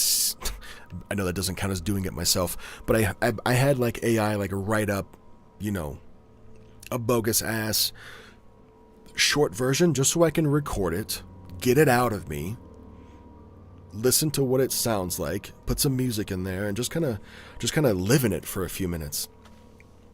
And it felt good. It was really fun. But I will not be releasing like actual episodes that were written by AI. That shit's whack. I don't do that. I don't want you to do that. I don't want you to listen to that. So I've already contacted, like I said, a couple of writers who are helping me out with exactly that. So that's cool. I'm glad you're on board. Do you think, for the folks that were, active and excited about the prospect of that, do you think that you would be, how do I phrase this? Would you prefer that I made it very obvious which franchise I was covering at the beginning of that, supposed episode, that hypothetical false true crime episode? Like, would you want to know, like, hey, we're doing Scream. This is the Scream 1 episode, guys. Here we go. And then I would start like it was 1996. Casey Becker was home alone, and her phone rings. On the other end was a male's voice, flirty, asking her a simple question of, what's your favorite scary movie, right? Would you want to know what it is as soon as we jump into it?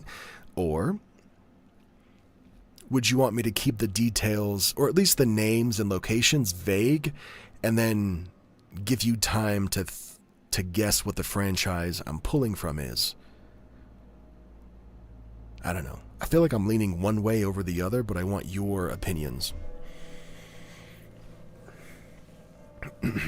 Mega Truth says maybe at the end, possibly. Like that was a fast answer. I don't know if you got to hear my whole question. Do you mean like for the false true crime thing, tell you what franchise I'm pulling from at the end? I just want to know what you're answering there. Cool. Let me read a little bit more, and then I'll check the chat.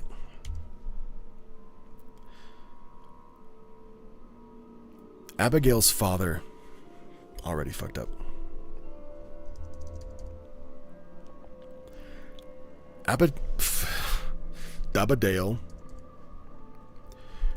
Abigail's grandfather, Scott, had begun the surreal journal entry with, "It's the 13th of October, 1926, and just like every other day in this place, today started off really terrible. Pa was yelling at me at the top of his lungs, telling me that I was sick and that I should get off... Telling me that I was sick and that I should get off my ass and go to school.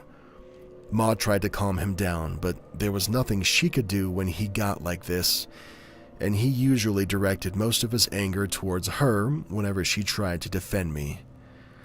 I can still remember the look of disgust in Pa's eyes as he looked at me and said, 'Sometimes I wonder where you even come from, because you're nothing but a loafer who's mooching off of me and your mother, and I know you're not sick. You're just hiding out there like a pansy to avoid those boys at school. No real son of mine would ever act like a sissy and avoid a fight.' His words didn't hurt me anymore. I was used to him. But I knew if I didn't leave, he'd start yelling at my mother for coddling me too much, so I grabbed my bag and I left. It had just been a few months since Pa moved the whole family from Pittsburgh to Koppel for his new job at the Pressed Steel Car Company, and I was forced to leave all my friends behind in Pittsburgh and start fresh at a new high school, Beaver Falls High. As I boarded the trolley to school, that usual uneasy feeling crept into my belly. I was scared. I never knew why they singled me out. I always hoped that they'd leave me alone, but every morning, like clockwork, 3 boys, Billy, Don, and Ryan, would be waiting at the school entrance to beat the stuffing out of me. I never did anything to them, and I'm guessing they just hated me because I was the new kid. Like most of the previous mornings, they surrounded me when I got to school. I tried to avoid them by stepping away, but they picked me up and took me to the schoolyard where they took turns beating me up. I always tried to fight back, but they were twice my size, and no matter how much I believed in myself, I still got my ass handed to me. I'd memorized most of their insults by now, as they often called me Four Eyes, Nancy Boy, Molly Coddle, and Stupid Pill. Both the insults and their beatings would go on for a while, and they wouldn't stop until I was injured or until I started coughing up blood.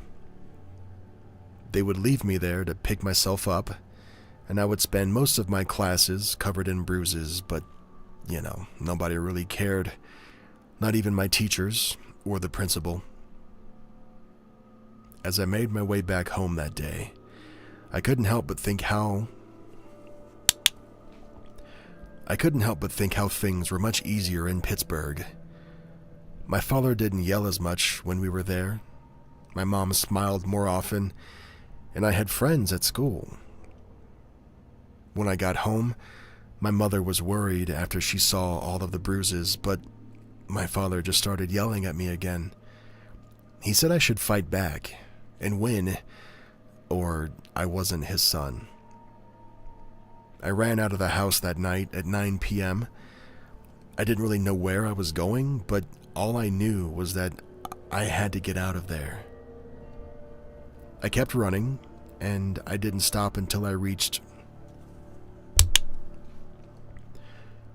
Route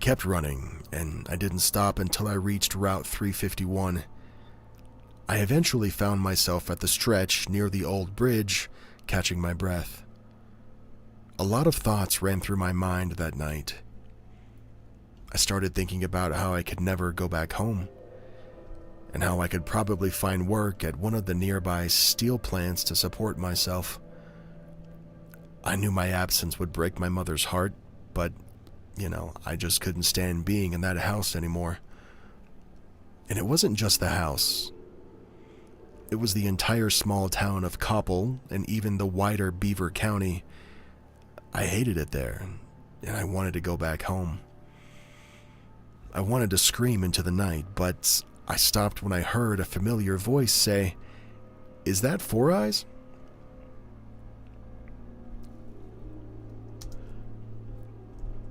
I'm gonna pause right there.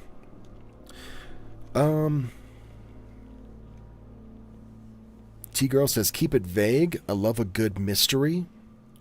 I'd say later into it, like a murder mystery kind of thing. Greg says, either way. Maggie says, I would rather guess what franchise. I like a good mystery. Nelly, a live show. Yeah, dude. We are, I don't know, a minute 45. We're an hour 45 into the stream. I have recorded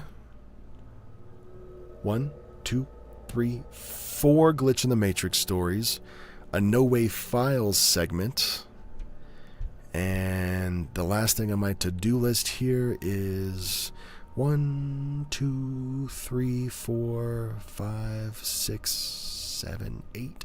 8 more pages of this urban legend that turned out to be true script that I got from a writer that I love working with named David.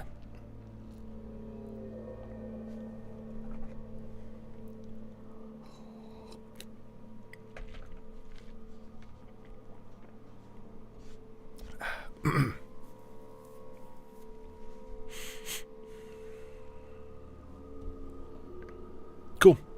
Good feedback in the chat. Thank you all so much, man. I really, really appreciate that. Thank you. I'm glad you're into the idea of, and it wouldn't be like me trying to actively lie to you or try to trick you or anything. I would do my best to make sure that it's obvious that this is not a real case, right? Got to find a way to creatively, be honest up front about what the content is and still make it engaging and, enticing enough to actually want to listen to it. I'm a little bit torn on keeping it vague and revealing, letting the details kind of unfold themselves while you recognize each of them, and then start to be he's doing Texas Chainsaw Massacre. Oh, okay, cool. I got it. Kind of just letting that happen, or just being upfront and being this is the case of the Texas Chainsaw Massacre. It started in 1974 when the Sawyer family, blah, blah, blah, blah, blah, blah, blah, blah, right? I don't know which way I'd go on that. But let's keep reading.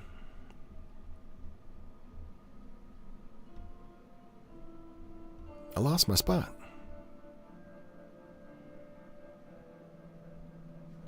Oop, hold on. Mrs. Weber is texting me.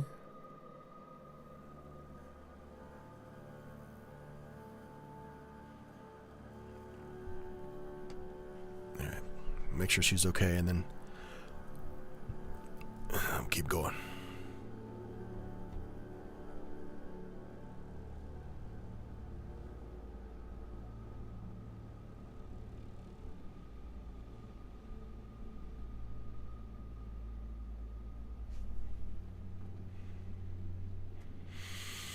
Cool. Let's do it.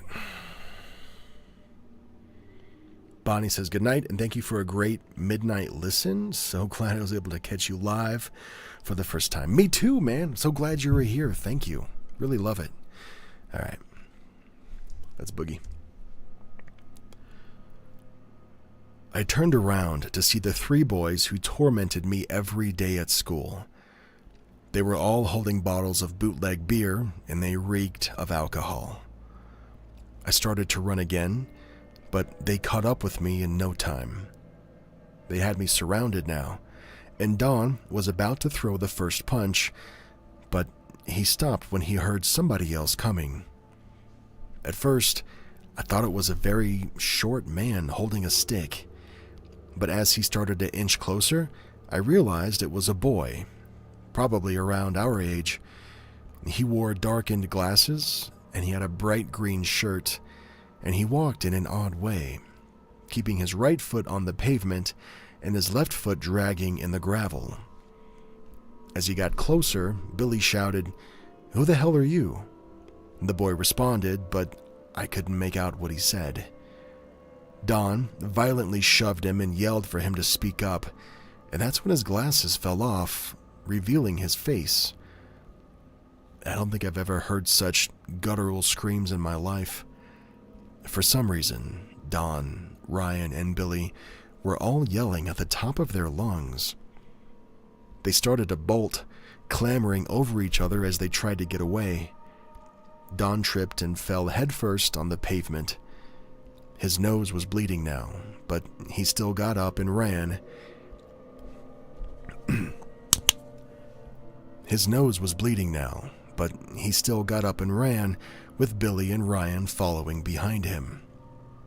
Confused, I got up and I asked the boy if he knew what was wrong with them. But before he could answer, I saw his face. I could tell that he had been in a terrible accident. He had lost his eyes, lips, nose, parts of his jaw, and even some of his skin. I also noticed that his left arm was severely damaged, maybe from the same accident. I won't lie, I was scared at first, but all of my fear just vanished when the boy said, "Hey, I'm Ray. Do you have any cigarettes?" His voice was muffled and warped, but I could still understand most of what he was saying. I told him I don't have any cigarettes. He nodded and then asked, "Did you catch the last doubleheader against the Braves on the 25th, about 18 days ago? We gave our all this season and still placed third. I'm sure we could go all the way next year, though." Hearing Ray talk about the Pittsburgh Pirates' final baseball game that season shocked me. I was a huge Pirates fan. I even had a few balls signed by the players from when my uncle used to take me to their games back in Pittsburgh. Happy to talk about my favorite baseball team, I asked, "Are you a Pirates fan?" Ray then responded, "Of course I'm a Pirates fan. They're the best team in the world. Did you know that Trainer's batting average was over 3? What? God damn it, dude. How do I pronounce this? Was it over 300 this season, or was it over .300 this season? I don't know.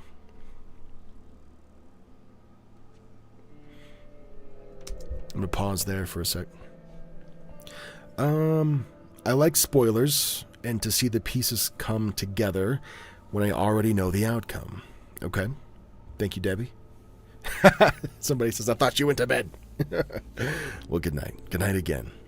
What about stories about people that might have died and then wake up in another parallel reality and feel they might have died in the other? I've heard some of these, not sure if they are true or not. Maggie? Yeah, there is no, 100% factual, verifiable, indiscriminate way to verify that a story is true or not, at least when it comes to stories like that. Like, how do you prove that?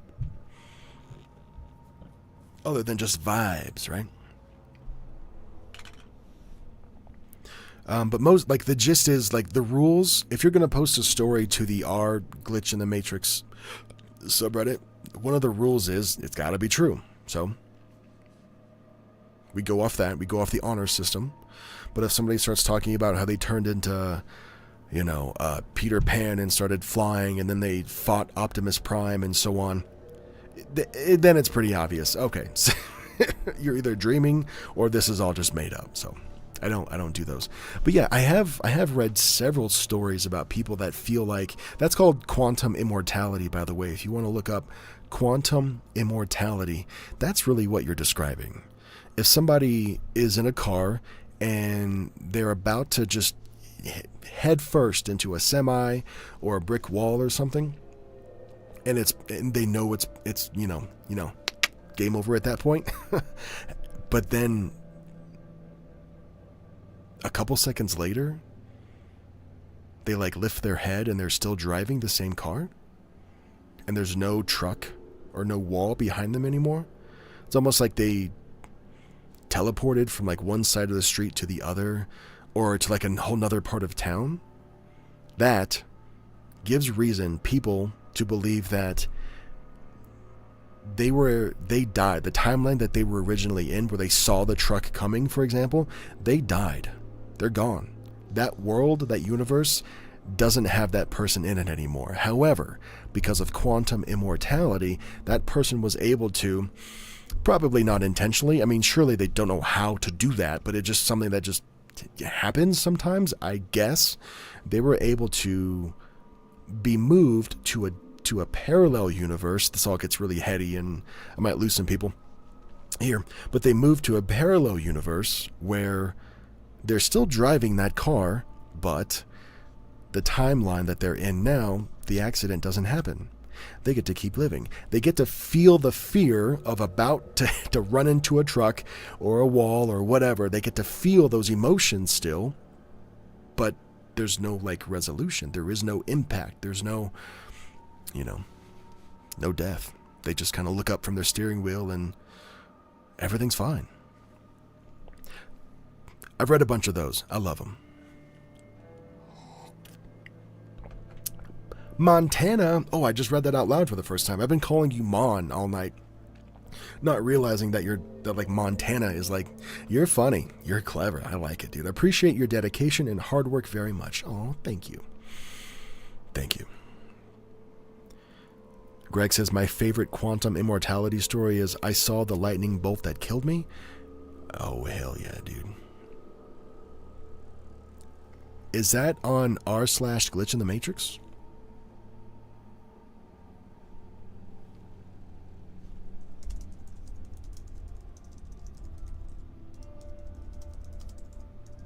I'm looking for it right now.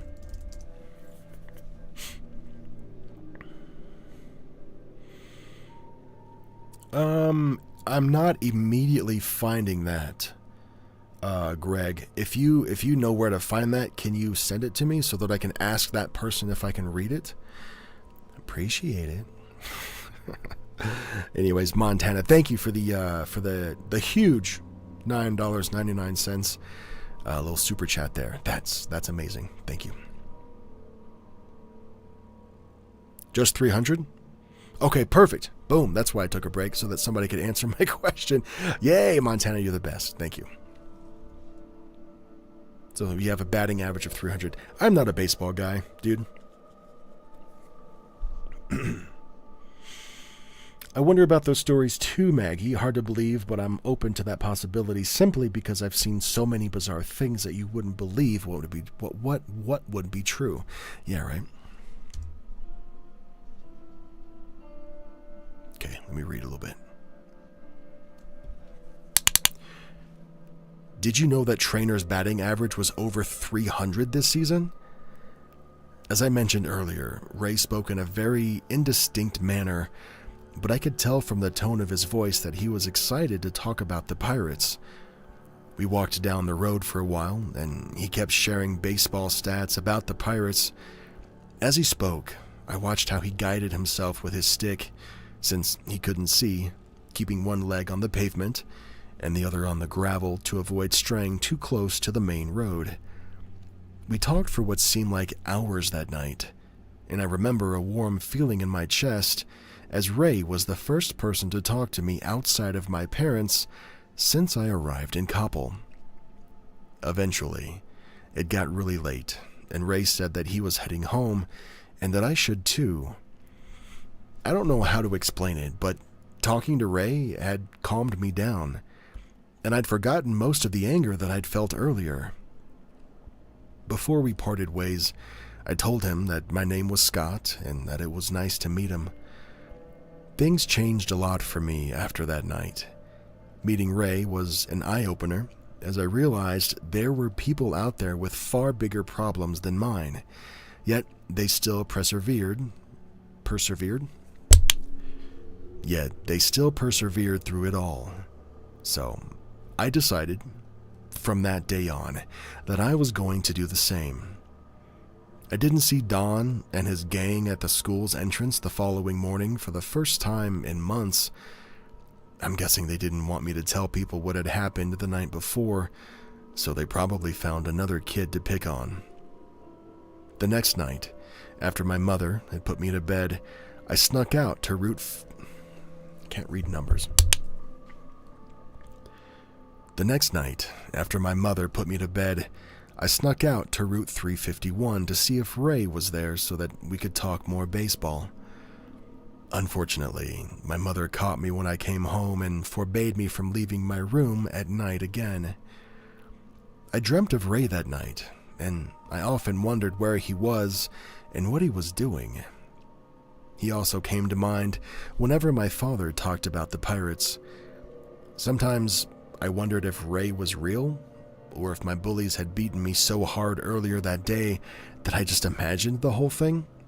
But regardless, the night that I spent talking with him changed my life, and it's how I wish I could see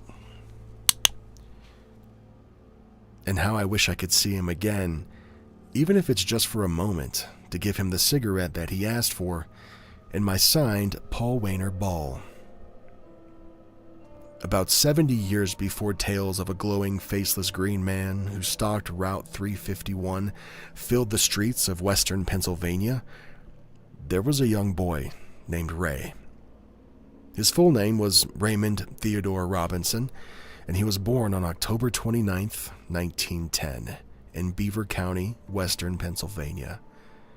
In the summer of 1919, when little Raymond was about 8 years old, he unfortunately suffered a terrible accident. Ray and his friends were hanging around an area close to the Wallace Run Moreto trolley bridge. What are those words, dude? Ray and his friends were hanging around an area close to the Wallace...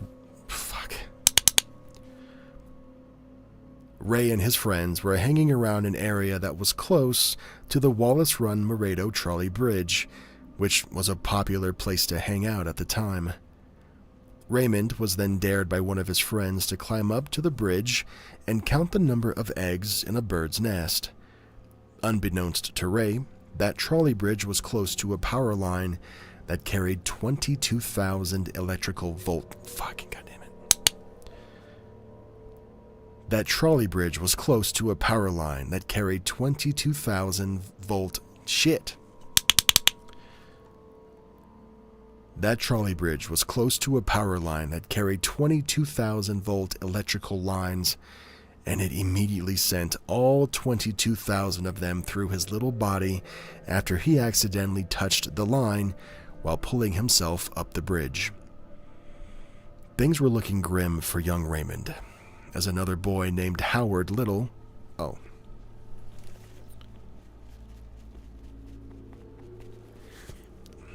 His name was Howard Little.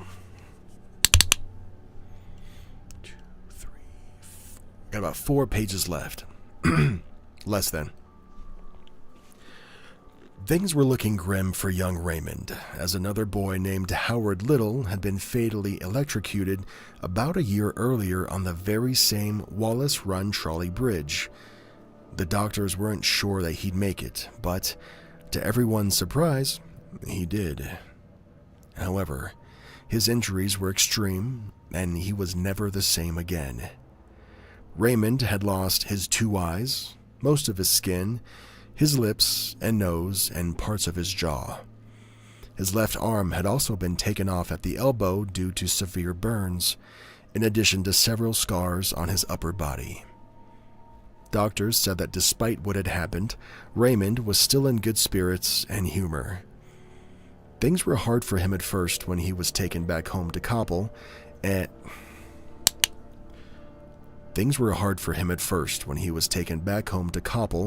a borough in Pennsylvania, as he spent most of his time inside with his family making wallets, belts, and doormats. On the few occasions that he did go outside, Raymond always wore dark glasses with a prosthetic nose to prevent people from staring. But that didn't really do much to stop people from looking at him, so he eventually avoided going out in public as much as he could. Despite that, Raymond still loved getting some fresh air and taking in the nature boy. Despite that, Raymond still loved getting some fresh air and taking in nature at the end of the day, so he started going for solitary walks in the woods at night. As he grew older, starting in his mid-teen years, Raymond would take a stick and make his way to Route 351, keeping his left foot on the gravel and his right foot on the pavement to maintain his bearings. Hey Jerry, welcome in. Glad you're here. I'm just wrapping up an urban legend that turned out to be true kind of a story.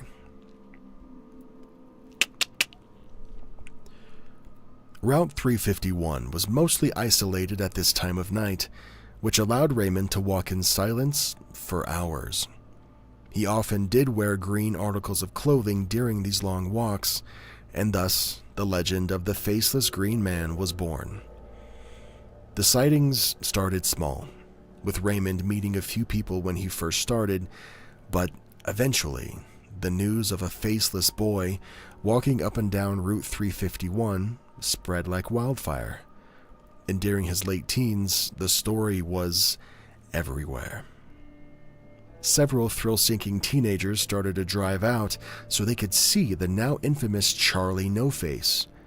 It wasn't long before there were hundreds of cars out there just waiting to see him. Records show that most of the teens who met him said he was an extremely sweet and kind guy who was really into baseball. Even though, let me get some fucking water.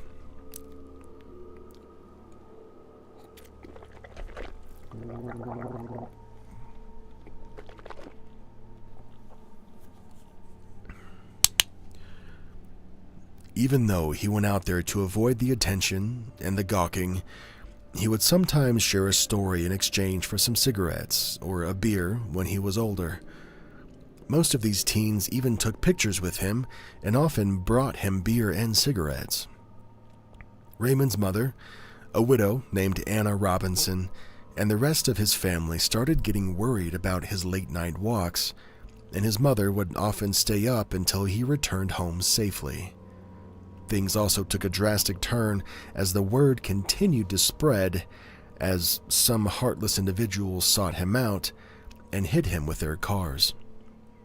Others would lure him into their cars and leave him stranded, and the worst ones would just find him walking on the pavement and beat him up. Raymond's family grew irritated when some people tracked down where he lived and came honking with their cars asking to see Faceless Charlie. Despite all of this, Raymond still retained his incredibly kind and high spirits, and he continued going on his walks, sometimes avoiding the attention whenever he could. It was during this period that his legend was solidified in Pennsylvania history, as locals started referring to certain landmarks along where Charlie walked as Charlie's Tree and Charlie's Rock, and they would camp out there, hoping to catch a glimpse of Charlie No Face. Raymond's walks finally came to an end after nearly 30 years.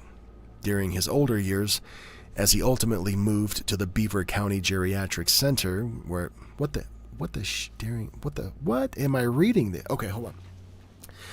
David's a great writer, but again, I haven't read the script before. I'm just cold reading, and I think David's a little smarter than I am. So the way he writes and speaks is probably different. So I just have to rewire my brain is all. Okay, here we go. Raymond's walks finally came to an end after nearly 30 years. During his older years, as he ultimately moved to the Beaver Creek Geriatric Center, where he later passed away on June 11th, 1985, at the age of 74. This is the real story of the Faceless Green Man. Those simple walks that Ray took at night to get some air led him to become the infamous Green Man legend that's often used to terrify children across the state of Pennsylvania. With his true story now told, I hope most people realize that deep beneath the scary legend of the Green Man and Charlie No Face, there was a very real person whose name was Raymond Robinson.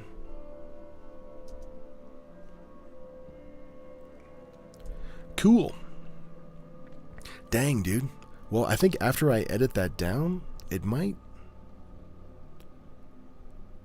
That'll be a... Well, it'll be a 20-minute episode. Okay, cool. Yeah, not bad. So again, that is the story of Raymond Robinson, also known as the Green Man, also known as Charlie No Face. For now, that recording is going to be a podcast exclusive. It's not something you have to pay like $1 a month for. Like, that does exist if you want, early access to my episodes that are all ad free. That costs $1 on the podcast side, like if you're on Spotify. But these podcast exclusive episodes that I'm going to start doing, like this one, those are available, man, publicly. Just this episode will probably be up in a few days. Like, it's cool. Maggie says, yeah, I hear you there. Thanks. Whale. That's the stream. 2 hours, 10 minutes. And we got a lot done, dude. I finished this Sunday's episode. I recorded a podcast exclusive episode just for over there. By the way, I know we're on YouTube right now, and the channel is called Derek Weber, but on the podcast side of things, I changed the podcast name to The Glitch in the Matrix Podcast with Derek Weber. I don't think that'll hurt anything, like my like the growth or the discoverability of the podcast over there.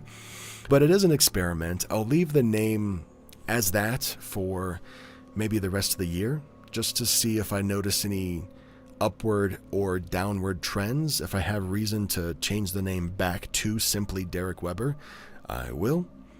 Or, if like for some reason that name change just ignites, a buttload of growth, then maybe I'll consider changing the YouTube name as well. It'll still be the exact same content, right? And when you still search for Derek Weber, it'll still show up. But I don't know. I'm a little bit loosey-goosey with the podcast name. I don't know.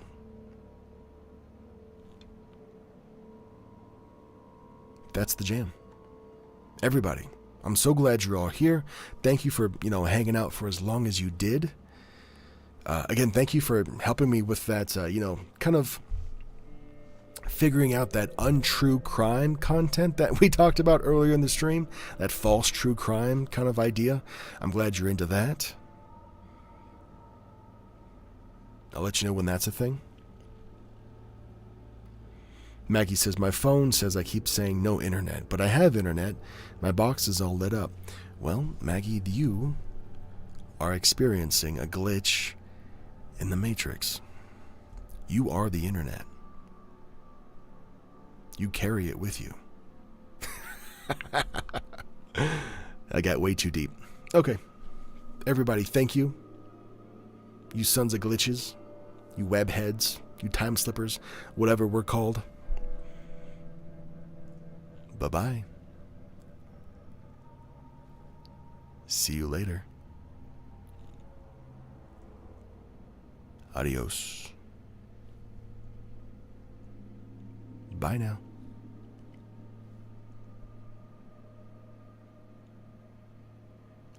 See ya.